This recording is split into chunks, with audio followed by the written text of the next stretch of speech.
Um verdadeiro geólogo, se tivesse que escolher entre visitar algumas das ilhas do arquipélago de Seychelles ou a Ilha Macquarie, provavelmente escolheria a segunda opção. Claro que para uma pessoa comum, isso é algo difícil de entender. Afinal, quem escolheria uma ilha onde líquenes aparecem apenas aqui e ali e as nevascas sopram sem parar, em vez de uma ilha de clima paradisíaco com palmeiras e praias de areia? Olá, pessoal! Mas se perguntarmos a um outro geólogo, ele certamente concordará com essa escolha. E um biólogo provavelmente dirá exatamente o mesmo.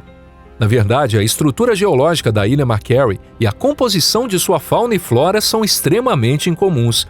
E, em certo sentido, podemos dizer que este é um lugar verdadeiramente único em todo o planeta. Bem-vindos ao nosso canal Pipa.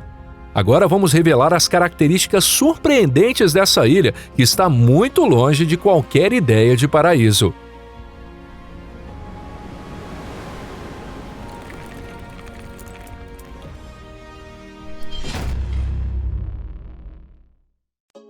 Localização geográfica e clima. Um lugar como a Ilha Macquarie costuma ser descrito como estando no fim do mundo. De fato, essa ilha fica extremamente distante de qualquer região habitada e está situada praticamente no meio do caminho entre a Tasmânia e o continente antártico. Além disso, para percorrer os 1.500 quilômetros que separam a Tasmânia da ilha, é preciso navegar pelas águas severas e congelantes do Oceano Antártico. Afinal, a própria ilha se encontra exatamente na faixa de latitude conhecida como os 50 Furiosos.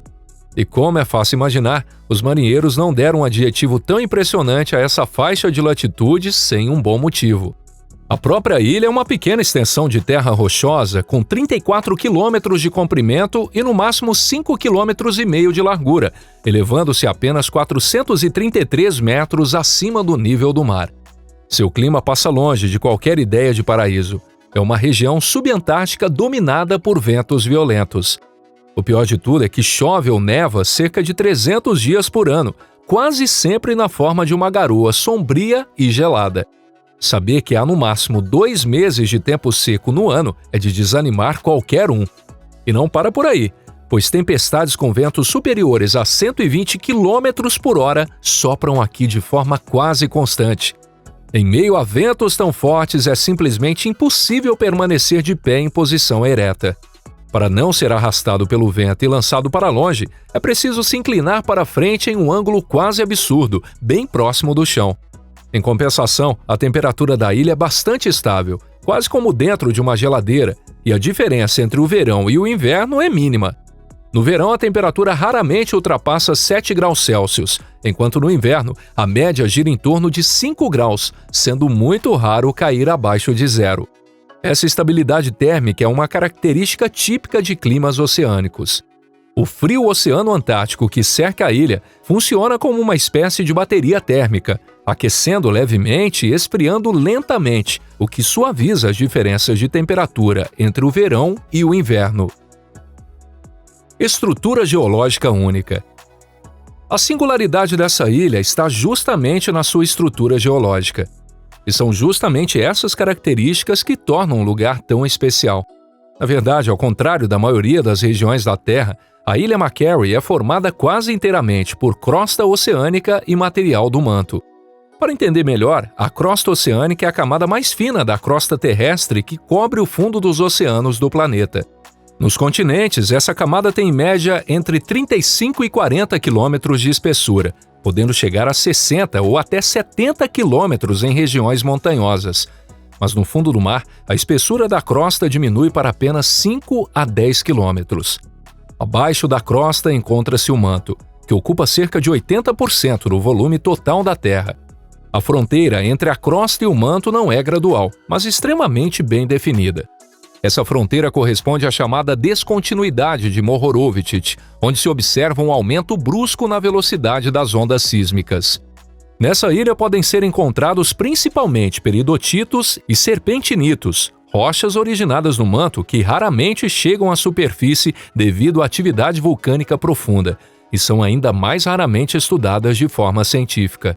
Basta pensar no seguinte: o poço de perfuração mais profundo do mundo, o poço superprofundo da Península de Kola, foi escavado até 12 quilômetros de profundidade na tentativa de alcançar o manto. mas mesmo assim não conseguiu chegar até ele. Já na ilha McCary, as próprias forças da natureza colocaram diante dos cientistas rochas do manto que são impossíveis de alcançar por meio de perfuração. O processo que elevou rochas do manto até a superfície e deu origem à ilha McCary também é algo exclusivo desse lugar. Esse processo é completamente diferente de todos os outros mecanismos de formação de ilhas conhecidos na Terra. Em geologia, normalmente os mecanismos naturais de formação de ilhas oceânicas são classificados em duas categorias principais, ou seja, ilhas formadas por atividade vulcânica e ilhas formadas pela separação de partes de um continente. Existem ainda ilhas formadas por recifes de coral e também ilhas artificiais, mas deixaremos essas para outra ocasião. Entre as ilhas vulcânicas estão lugares como o Havaí, a Islândia e as Ilhas Canárias, e sua formação está fortemente ligada à atividade de vulcões submarinos.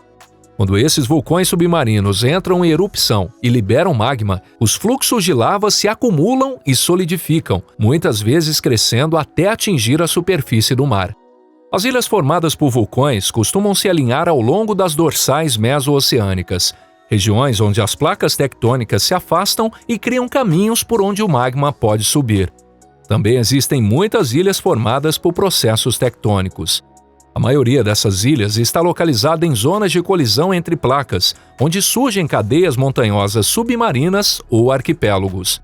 Um exemplo típico é o arquipélago do Japão, que se formou por processos de subducção. A subducção é um processo tectônico em que uma placa mergulha por baixo de outra. A formação da ilha McCary, porém, é extremamente incomum, sendo o único lugar onde rochas da crosta oceânica e do manto superior foram elevadas até a superfície sem que a atividade vulcânica fosse o fator principal. Rochas de crosta oceânica de origem vulcânica existem aqui apenas em quantidade muito limitadas. Pode-se dizer que foi uma grande coincidência geológica que a região onde mais tarde surgiria a ilha McCary estivesse situada exatamente na fronteira entre a placa australiana e a placa do Pacífico. Foi nessa fronteira entre as duas placas que se formou a dorsal de McCary, cuja parte mais elevada acabou se tornando a própria ilha. À primeira vista, parece que aqui ocorre um processo típico de subducção, no qual uma placa desliza para baixo da outra. O arquipélago japonês, por exemplo, surgiu exatamente por esse tipo de processo. No entanto, é justamente nesse ponto que a origem singular da ilha McCary se torna mais evidente. O que aconteceu aqui não foi subducção, mas sim um processo de soerguimento que continua ocorrendo até hoje. Em outras palavras, as placas foram empurradas lateralmente com enorme força, e como resultado desse deslocamento, a borda da placa oceânica foi elevada. Foi exatamente essa combinação de movimentos tectônicos que levou à formação da ilha. Independentemente do termo científico usado para descrever esse fenômeno, o mais importante é que somente na ilha McCary é possível ver com os próprios olhos, tocar e coletar para estudo rochas da crosta oceânica escondidas sob o mar e rochas no manto que normalmente são praticamente impossíveis de obter. E tudo isso sem sequer molhar os pés. De fato, essa ilha é um local ideal para estudar os processos responsáveis pelo movimento das placas tectônicas e pela formação da crosta terrestre. Foi exatamente essa singularidade que levou a ilha McCary a ser incluída na lista de Patrimônio Mundial da Unesco. A vida na ilha. No entanto, o que torna a ilha McCary especial não é apenas a sua estrutura geológica. Outro motivo que torna essa pequena ilha tão extraordinária é a quantidade simplesmente impressionante de seres vivos que habitam aqui. Apesar do clima severo, a ilha está literalmente repleta de vida. Em sua faixa de terra bastante estreita e nas águas costeiras ao redor, vivem enormes populações de aves e mamíferos marinhos. E não estamos falando de criaturas pequenas. Por exemplo, existem focas gigantes cujo peso frequentemente ultrapassa 1 tonelada. Entre elas, as mais impressionantes são os elefantes marinhos do sul, que se destacam em tamanho até mesmo quando comparados aos lobos marinhos subantárticos, que já não são nada pequenos. E claro, mesmo sem usar um microscópio, é impossível não perceber as incontáveis colônias de pinguins. Na ilha vivem várias espécies bastante raras de pinguins perfeitamente adaptadas a esse ambiente, incluindo o pinguim real, uma espécie praticamente endêmica daqui.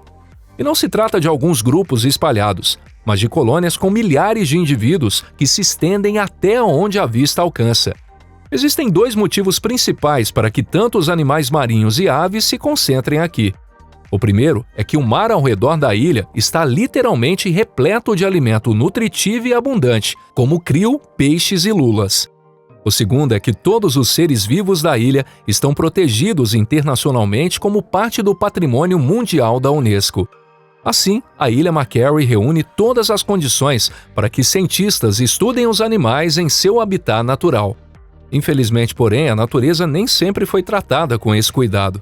A história da Ilha Macquarie mostra de forma clara o impacto que a atividade humana pode causar em um ecossistema natural. Ao mesmo tempo, é também um exemplo de como as pessoas conseguiram corrigir um erro grave cometido contra a natureza. No início, acreditava-se que a situação aqui era pior do que em qualquer outro lugar e praticamente impossível de resolver.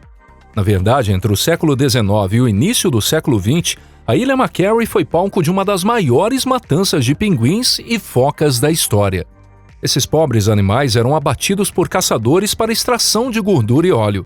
Entre os responsáveis por essa brutalidade, destacou-se especialmente o empresário australiano chamado Joseph Hatch, que entre 1910 e a década de 20 obteve o monopólio das atividades industriais na ilha. Durante o período em que suas operações aconteceram, centenas de milhares de pinguins foram mortos. Os corpos dos pinguins eram fervidos em enormes caldeirões, e o óleo extraído era usado na indústria, principalmente para iluminação e lubrificação de máquinas. Um papel decisivo para pôr fim a esse massacre legalizado foi desempenhado pela Expedição Antártica Australasiática, liderada por Douglas Mawson. Os cientistas documentaram a escala da exploração predatória promovida por esse empresário e apresentaram um relatório ao governo. O documento descrevia claramente os graves danos ambientais causados pelas atividades de Hatch. Como resultado, em 1920, a autorização para suas operações foi cancelada e, posteriormente, a ilha foi transformada em uma reserva natural.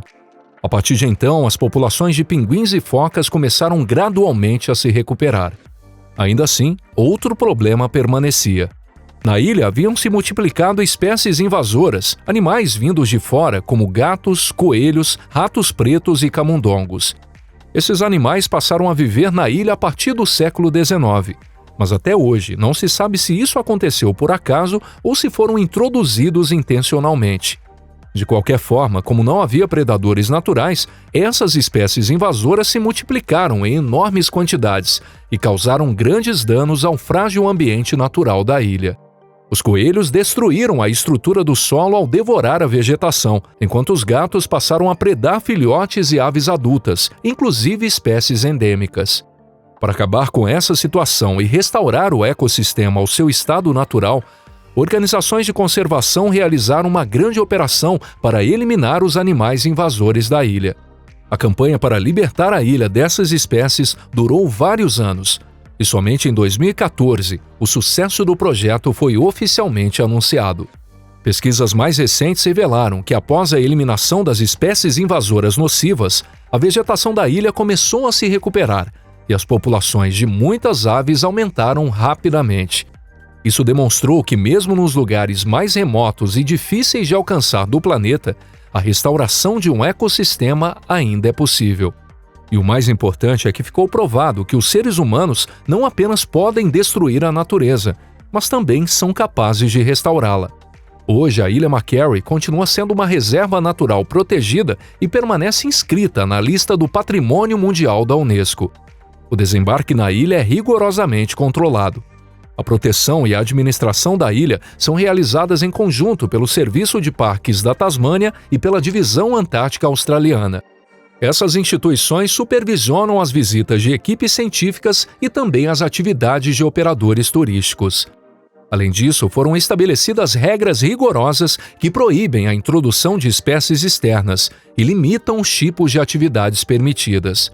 Todos os esforços são voltados para preservar a Ilha Macquarie não só para um tesouro geológico único para o estudo da crosta e do manto, mas também como um verdadeiro santuário para a vida selvagem da região antártica. E se você gostou do vídeo de hoje, deixe a sua avaliação e compartilhe com seus amigos. E muito obrigado por assistir até o final. E a gente se vê na próxima aqui no canal Pipa. Até lá!